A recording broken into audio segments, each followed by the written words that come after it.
কুমিল্লা শহরে ঘটে যাওয়া মা মেয়ের প্রাণ কেড়ে নেওয়ার চাঞ্চল্যকর ঘটনার জট খুলেছে পুলিশ। যে কবিরাজের ওপর বিশ্বাস রেখে চিকিৎসার জন্য ঘরের দরজা খুলে দিয়েছিলেন, সেই বিশ্বাসকে পুঁজি করেই নৃশংসভাবে তাদের দুজনের প্রাণ কেড়ে নেয় ওই কবিরাজ। সম্ভ্রমহানিতে ব্যর্থ হয়ে কুমিল্লা বিশ্ববিদ্যালয়ের মেধাবী ছাত্রী সুমাইয়া আক্তার ও তার মা তাহমিনা আক্তারকে পরিকল্পিতভাবে পৃথিবী থেকে সরিয়ে দেওয়ার এই লোমহর্ষক ঘটনায় মূল অভিযুক্ত কবিরাজ মোবারক হোসেনকে গ্রেফতার করেছে পুলিশ। ঢাকা পালিয়ে যাওয়ার পথে তাকে কুমিল্লার বাগিচাগাঁও এলাকা থেকে আটক করা হয়। গত 9 সেপ্টেম্বর মঙ্গলবার দুপুর 2টায় কুমিল্লা জেলা পুলিশ সুপারের কার্যালয়ে আয়োজিত এক সংবাদ সম্মেলনে পুলিশ সুপার নাজির আহমেদ খান এই নৃশংস ঘটনার বিস্তারিত তুলে ধরেন, যা শুনে উপস্থিত সকলে শিউরে ওঠেন।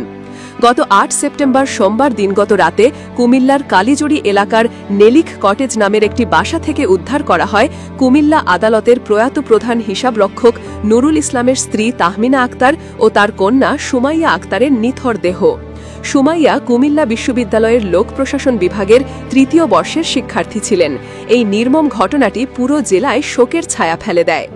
পুলিশ সুপার জানান, গ্রেফতারকৃত মোবারক হোসেনের বাড়ি কুমিল্লার দেবীদির উপজেলার কাবিলপুর গ্রামে। সে পেশায় একজন কবিরাজ এবং ঝাড়ফুঁকের সুবাদে ভুক্তভোগী পরিবারের সঙ্গে তার দীর্ঘদিনের পরিচয় ছিল। এই পরিচয়ের সূত্র ধরে প্রায়ই সে তাদের বাসায় যাতায়াত করত। 7 সেপ্টেম্বর ঘটনার দিন সকাল 8:30টায় মোবারক ওই বাড়িতে প্রবেশ করে, যা সিসিটিভি ফুটেজে স্পষ্ট দেখা গেছে। ঘরে ঢুকে সে ঝাড়ফুঁকের নামে নানা বাহানা শুরু করে। এক পর্যায়ে সে কিছুক্ষণের জন্য বেরিয়ে গিয়ে বেলা 11:30টায় আবারও ফিরে আসে। দ্বিতীয়বার প্রবেশের পর সে তার আসল রূপ প্রকাশ করে। তদন্তে বেরিয়ে এসেছে, চিকিৎসার নামে পানি ছিটানোর ছলে মোবারক প্রথমে সুমাইয়ার সম্ভ্রমহানির চেষ্টা করে। এই সময় সুমাইয়ার মা তাহমিনা বেগম বাধা দিলে ক্ষিপ্ত হয়ে ওঠে মোবারক। সে প্রথমে সুমাইয়াকে একটি ঘরে আটকে রাখে। এরপর অন্য একটি ঘরে তার মা তাহমিনা বেগমকে নিয়ে গিয়ে তার প্রাণ কেড়ে নেয়। মায়ের নিথর দেহের ওপর দিয়ে হেঁটে সে আবার ফিরে আসে সুমাইয়ার কক্ষে।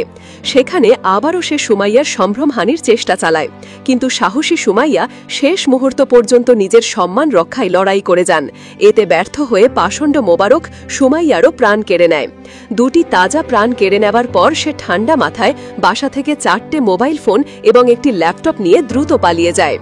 ঘটনার পর পুলিশ সিসিটিভি ফুটেজ বিশ্লেষণ করে মোবারককে মূল সন্দেহভাজন হিসাবে শনাক্ত করে। এরপর গোয়েন্দা তথ্যের ভিত্তিতে 8 সেপ্টেম্বর সোমবার সন্ধ্যায় তাকে আটক করা হয়। তার কাছ থেকে প্রয়াতদের বাসা থেকে খোয়া যাওয়া 4টে মোবাইল ফোন এবং একটি ল্যাপটপ উদ্ধার করা হয়েছে। প্রাথমিক জিজ্ঞাসাবাদে সে তার অপরাধ স্বীকার করেছে বলে জানিয়েছে পুলিশ। এদিকে সহপাঠী সুমাইয়া ও তার মায়ের এমন নির্মম পরিণতিতে ফুঁসে ওঠেন কুমিল্লা বিশ্ববিদ্যালয়ের শিক্ষার্থীরা। মঙ্গলবার দুপুর 12:30টা থেকে তারা পুলিশ সুপারের কার্যালয়ের সামনে সড়ক অবরোধ করে বিক্ষোভ প্রদর্শন করেন। পরে পুলিশ সুপার নিজে এসে ঘটনার সুষ্ঠু তদন্ত ও সর্বোচ্চ শাস্তির আশ্বাস দিলে শিক্ষার্থীরা বিকেল 4টার দিকে তাদের কর্মসূচি স্থগিত করেন। পুলিশ সুপার আরও জানান, সুমাইয়ার সম্ভ্রমহানি করা হয়েছিল কিনা তা নিশ্চিত হওয়ার জন্য ফরেনসিক প্রতিবেদনের অপেক্ষা করা হচ্ছে। এছাড়া এই ঘটনার সঙ্গে আরও কেউ জড়িত আছে কিনা তা খতিয়ে দেখতে অধিকতর তদন্ত চলছে। কবিরাজের মুখোশের আড়ালে থাকা এক অপরাধীর এমন জঘন্য কর্মকাণ্ডে কুমিল্লার মানুষ স্তম্ভিত এবং তারা দ্রুততম সময়ে এই নৃশংসতার দৃষ্টান্তমূলক বিচার দাবি করছেন।